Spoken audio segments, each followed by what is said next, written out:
Welcome to my channel. This is Learning Campus.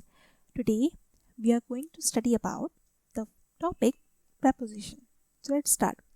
First of all, what is preposition? Preposition is a word used before noun and pronoun to show direction, time and place. preposition ऐसे शब्द होते हैं जो कि noun और pronoun की शुरुआत में लगते हैं और हमें डायरेक्शन, टाइम और प्लेस के बारे में बताते हैं, जैसे कि in, at, to, on etcetera. For example, the book is on the table. जो किताब है वो टेबल के ऊपर रखी हुई है. शी लाफ्ड एट मी, वो मेरे ऊपर हंसी.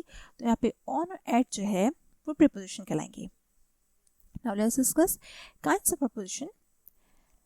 There are basically four types of preposition. First, simple preposition. Second, compound preposition. Third, participle preposition. And fourth, phrase preposition. Now let's discuss these kinds one by one in detail. First, simple preposition. They are the short words used as preposition in the sentences. Simple preposition are composed mainly of two types, time and place. कहने का अर्थ है ये ऐसे छोटे शब्द होते हैं जो कि preposition की तरह काम करते हैं सेंटेंस में और हमें टाइम प्लेस में बताते हैं, जैसे कि in, on, at, to, from, with, by etcetera. अब हम इन, ऑन और एट की यूज़ को देखते हैं, मतलब सेंटेंस में कैसे यूज़ होते हैं, उनका मीनिंग क्या होता है. Let's start with in. In referring to unspecific time of the day, month, season और ईयर. मतलब इन जो है हमें टाइम में बताते हैं, पर टाइम कैसा है वो अनस्पेसिफिक है, अनिश्चित है. जैसे कि I always brush my teeth in the morning. My brother was born in 1998. अब हमने इन का यूज़ टाइम के लिए देखा, अब हम इन का यूज़ प्लेस के लिए देखते हैं. In is use to indicate place और लोकेशन, किसी भी जगह को शो करना, जैसे कि Ram lives in Delhi, I use to live in Florida. हमने इन का यूज़ देखा, हम ऑन का यूज़ देखते हैं. The word on is use for specific time, date and place. On भी हमें टाइम बताता है, पर वो टाइम कैसा है, स्पेसिफिक है, निश्चित है. जैसे कि I go to the gym on Mondays and Fridays. I shall return to Delhi on Monday. में मतलब दिल्ली वापस मंडे को आ सकती हूँ. यहाँ पे जो टाइम है वो स्पेसिफिक है. अब हमने ऑन का जो यूज़ है, हमने टाइम के लिए देखा, वो ऑन का यूज़ देखते हैं कि सरफेस के लिए कैसे यूज़ होता है. She sleep on the floor, मतलब फ्लोर पे सोती है वो. I left the keys on the couch, मैं काउच में अपने जो कीज़ है वो चाबी भूल गया. अब हम एट का यूज़ देखते हैं. At is use for specific time, position and place. At भी हमें टाइम के बारे में बताता है, पर वो टाइम कैसा है, स्पेसिफिक है. Our school starts at 7:30 AM. My father is at home. Now let's discuss second type, which is compound preposition.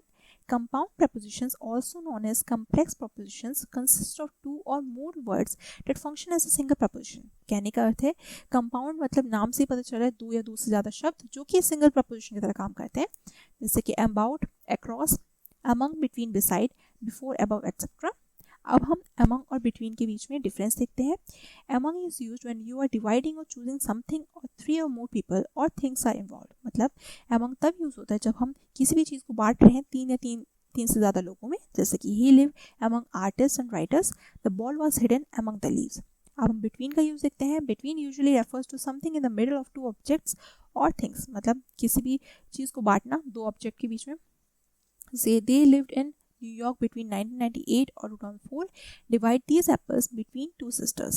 हमने among और between देखा. अब हम beside और besides के बीच में डिफरेंस देखते हैं. beside का मतलब होता है next to, मतलब साथ में. ये कंपैरिजन के लिए भी काम आता है, जैसे कि she sat beside me after the class. वो मेरे साथ क्लास के बाद में बैठी. besides का मतलब क्या होता है, in addition something और somebody, मतलब किसी भी चीज़ को जोड़ना. my brother is also here besides me. मेरे भाई भी मेरे साथ में. अब हम थर्ड preposition जो कि participle preposition है उसको देखते हैं. participle preposition is a verb ending with ing, en और ed which also acts as a preposition. मतलब कहने का मतलब ये ऐसे verb होते हैं, ऐसी क्रियाएं होती हैं जो कि ing, en और ed पे ख़त्म होती हैं, पर ये preposition की तरह काम करती है. अगर past participle होगा तो ed लगेगा और present participle होगा तो ing भी ख़त्म होगा, जैसे कि I forgot my running shoes. She has worked so hard. Now let's discuss the last, which is phrase preposition. Prepositional phrases are just a part of the sentence. It modifies and cannot stand alone. मतलब ये ऐसे preposition होते हैं जो कि sentence को modify करती हैं, पर ये अकेले stand नहीं करते, मतलब अकेले ये sentence को define नहीं कर पाती. ये independent नहीं है, dependent है. अब हम इनके uses देखते हैं. Using prepositional phrases in the beginning of the sentence. अगर starting में लगे तो कैसे लगेंगे? Before we start class, I would like to talk to you about something. मतलब क्लास स्टार्ट होने से पहले मैं आपसे कुछ बात करना चाहती हूँ, तो यहाँ पे फ्रेज preposition कहाँ लगा? स्टार्टिंग में. Second, using prepositional phrase in the middle of the sentence. मतलब अगर सेंटेंस के मिडिल में लगे तो कैसे लगेंगे? For example, the cafe on the 4th street has really good muffins. मतलब जो कैफ़े जो 4th स्ट्रीट में है उनके मफिन्स काफ़ी अच्छे हैं. तो यहाँ पे जो प्रीपोजिशन लगा वो कहाँ लगा? मिडिल में लगा. Third, using prepositional phrases in the end of the sentence. मतलब एंड में लगे सेंटेंस के तो कैसे लगेगा? The box was kept under the table. मतलब टेबल के अंदर बॉक्स रखा हुआ था. Thank you so much. If you like this video, then hit the like button and do subscribe also. Thank you.